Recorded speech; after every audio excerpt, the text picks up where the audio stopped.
Mesdames et messieurs, bienvenue encore une fois à votre émission hebdomadaire du Money Hunter sur les ondes d'EspritLife.tv, la web TV du Québec.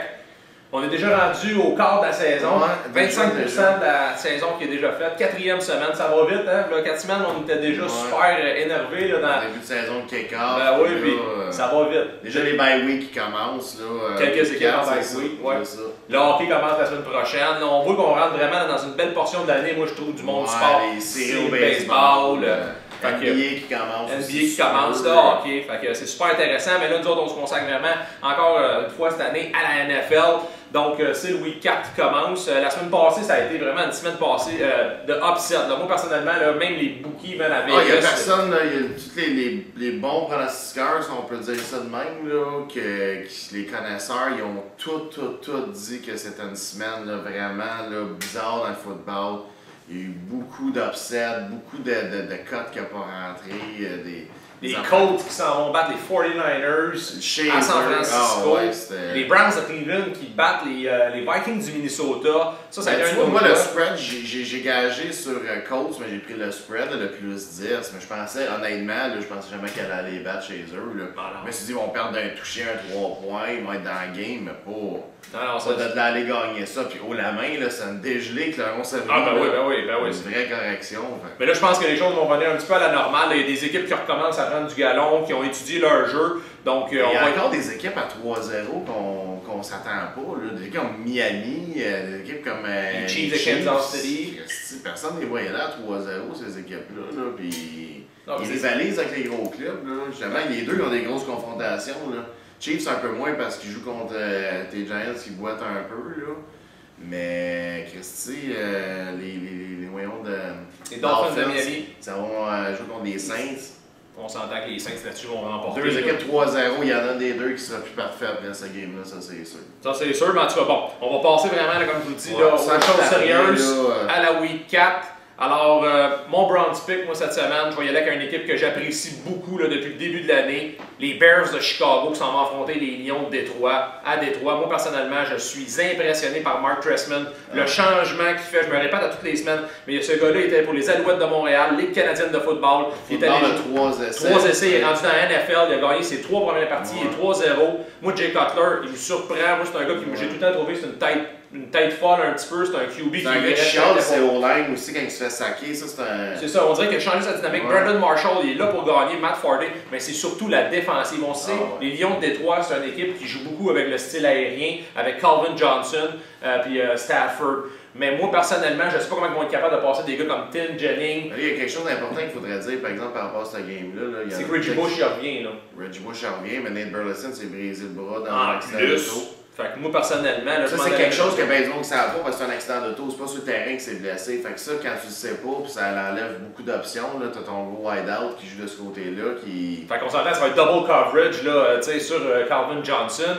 Alors moi, je sais pas comment cette équipe-là sont favoris en plus, les Lions de Détroit. Ben, ils sont chez eux. Ils sont chez eux, mais c'est un rivalry en plus. Moi, personnellement, je vous le dis, ceux qui sont vraiment là, comme moi, là, qui aiment ça mettre un petit peu plus de sous, mettre un peu plus de piquant, je pense qu'il y en a qui vont y aller avec les Bears négligés par 3 points, mais moi, je vais moneyline, je trouve que c'est une belle cote à 2.30. C'est mon bronze pick cette semaine. C'est un bon bronze, ça. Moi, je vais y aller, là, puis je vais faire ça bien bref, parce que j'ai pas trop d'arguments à apporter, parce que c'est vraiment, je trouve que c'est un mismatch cette semaine. C'est justement que je disais tantôt, là, les Chiefs contre les Giants. Les Chiefs, j'ai 3 noms à nommer, puis ça va s'en tenir à ça. Jamal Charles, Alex Smith, puis Andy Reid. Ces 3-là, ils ont pogné cette franchise-là qui allait nulle part, on va se le dire, nulle part. Andy Reid a donné son système de jeu qu'il avait avec les Eagles, mais il l'a perfectionné avec les joueurs qu'il avait là en place, avec un système défensif écœurant. Moi, je vous dis les Chiefs, là, je pense que la cote présentement, c'est 4 points. Ça va peut-être monter un peu parce qu'il y a beaucoup de monde qui bat ces Chiefs. Mais à 0-3, ça route, les Giants ne vont pas gagner. Puis je rajouterais. Warroad, là, c'est un c'est très hostile. Exactement. Je rajouterais, en plus de ça, il y a un nom qu'il ne faut pas négliger, c'est Houston. C'est un joueur défensif avec les Chiefs. de Kansas City. C'est un des meilleurs joueurs défensifs de la Ligue en ce moment. Puis en plus de ça, les Chiefs de Kansas City ont la meilleure ligue défensive cette année. Je vous le dis tout de suite, c'est la meilleure défensive. Ceux qui sont encore là, dans les poules, là, puis qui cherchent une défensive, puis peut-être qu'il y en a qui en restent, les Chiefs, c'est la meilleure, là, définitivement. Puis en plus de ça, l'année passée, là, ça c'est une équipe qui était 2-14, puis a envoyé quand même 4 joueurs au Pro Bowl. Fait que c'est vraiment là, très intéressant. Fait que très bon choix là-dessus. Même si je suis un fan des Giants, même moi je mettrais mon argent sur cette partie-là, sur les Chiefs de Kansas City. On va revenir avec nos silver picks. Mon silver pick cette semaine, on va se déplacer en Angleterre. Comme à chaque année, la NFL essaie d'aller se trouver des nouvelles clientèles, surtout en Europe. Et puis, il présente tout le temps un match, mais c'est un match, par exemple, de saison régulière comparé de beaucoup d'autres sports individuels, la NBA ou la MLB, c'est des sports, à part le hockey. Le hockey, on s'entend, c'est des matchs aussi de la saison régulière, mais moi je trouve ça important de savoir ça parce que les gars ils se présentent là-bas, c'est sûr certain que ça fait des short weeks en fin de compte, ils n'ont pas le temps de se pratiquer dans leur faculté. Gros voyagement aussi, là, on s'entend à Londres, mettons, Pittsburgh puis Minnesota, ça fait un bon chemin. Un bon décalage. C'est sûr que Minnesota sont là depuis le début de la semaine, puis Pittsburgh sont arrivés là mercredi, je me trompe pas, mais ça ne change rien sur ma cote. Moi personnellement, je vais y aller avec les Steelers de Pittsburgh contre les Vikings du Minnesota. Je vais vous dire pourquoi. Heath Miller est revenu. Antonio Brown, qui est en train de. Je pense que puis Ben Roethlisberger, ça connecte. Ils ont fait quasiment 100 verges la semaine passée contre les Bears de Chicago. Puis il ne faut pas oublier non plus Bell, leur premier choix au repêchage, qui revient. Le running game des Steelers de Pittsburgh est en train de. C'est sûr certain que ça va changer la dynamique. Ben va se faire beaucoup moins ramasser en arrière de sa ligne de mêlée, beaucoup moins d'interceptions. Fait que moi, je pense que personnellement, contre les Vikings du Minnesota qui ont perdu contre les Browns de Cleveland, j'en reviens pas encore. Moi, c'était mon. J'ai mis beaucoup dessus la semaine passée là-dessus, là, j'en reviens pas. Chris Pounder, moi, personnellement, je trouve que c'est une merde. Puis Matt Kessel aussi, moi, tant qu'à moi, ça changera rien. Puis Adrian Peterson avec les Vikings du Minnesota, il peut pas tout faire tout seul. Exactement. Fait que là, personnellement, en plus de ça, Nelsie Fraser, là, on s'entend, sa job est on the line. En tant qu'edge coach des Vikings du Minnesota, ça boue au Minnesota. Ils sont vraiment pas contents de cette équipe-là. La défensive, elle retient l'offensive des autres équipes, mais l'offensive n'est pas capable de faire des points. Fait que, tu sais, moi personnellement, on a bien aimé ça la première fois qu'il a touché au ballon à Adrian Peterson cette année pour une course de 78 verges. Mais là, toutes les équipes le savent que cette équipe-là est vraiment centrée sur Adrian Peterson. Fait que ça change rien. Moi, j'y vais avec les Steelers de Pittsburgh, favoris par 3 points. C'est le silver pick du Money Hunter. Bon choix. Pour ceux qui ne savent pas, Le'Veon Bell, c'était un des running backs les mieux cotés au draft cette année. Spartan, Michigan State, un des meilleurs running backs. Vous regardez ses highlights sur ESPN. C'est toute une machine, ce gars-là. Vous allez voir, là, il va en avoir dimanche les highlights. Moi, mon silver, je vais y aller avec une équipe que je préconise beaucoup, surtout dans les bêtes. La semaine passée, 19 points à la rentrée, mes Seahawks. Belle équipe. C'est une équipe bien rodée, ça. Pete Carroll, là, il a amené une équipe qui allait nulle part, une équipe de championnat, selon moi. Là. Cette année, ils vont être des contenders sérieux. Là. Ouais, favoris. Selon les power rankings de la NFL, présentement, les Seahawks sont au premier rang. Là, fait que je te dirais que c'est. Devant les Broncos de Denver, c'est quand même assez surprenant avec un corps établi comme Peyton Manning.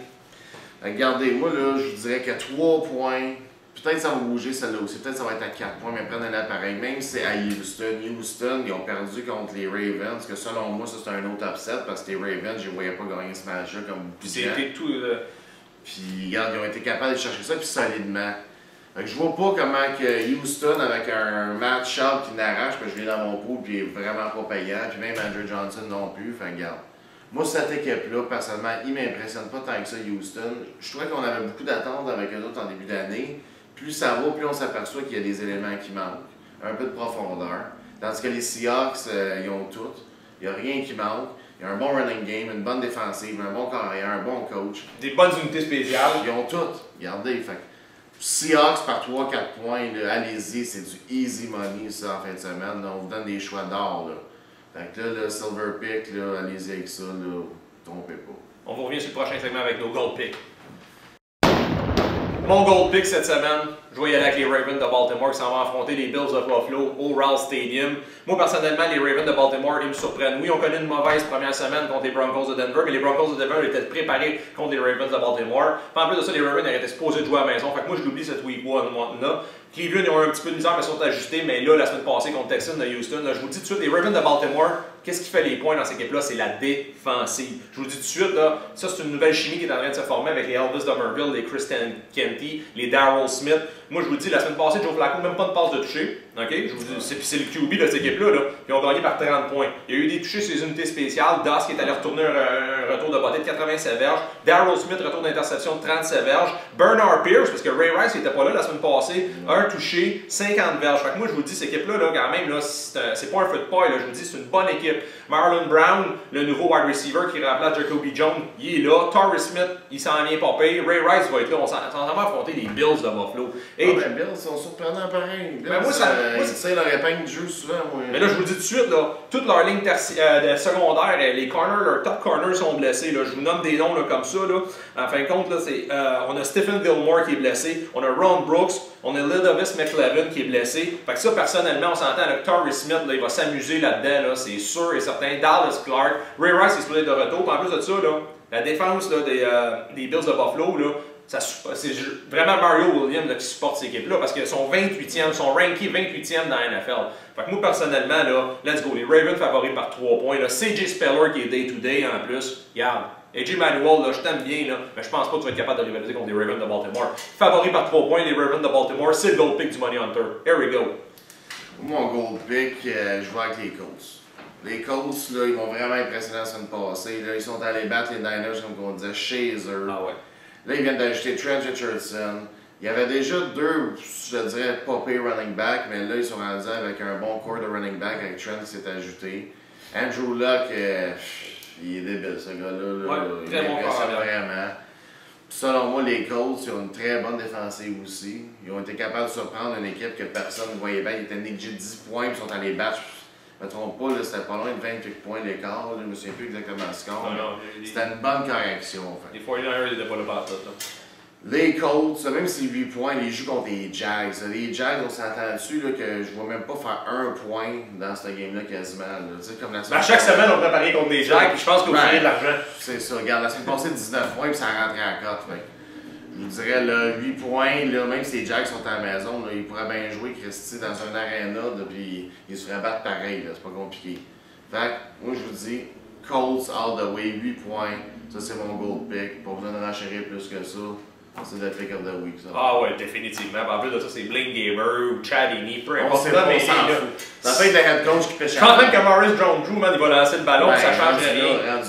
Regarde, c'est une équipe qui va nulle part, les Jacks. Très bon choix. Tu vas me dire c'est une rivalry game, mais c'est sûr et certain que les Colts, là, c'est une équipe qui a tellement de rivalry, mais ils rivalisent pas avec personne. Non, c'est ça, mais ils sont là parce qu'ils sont là.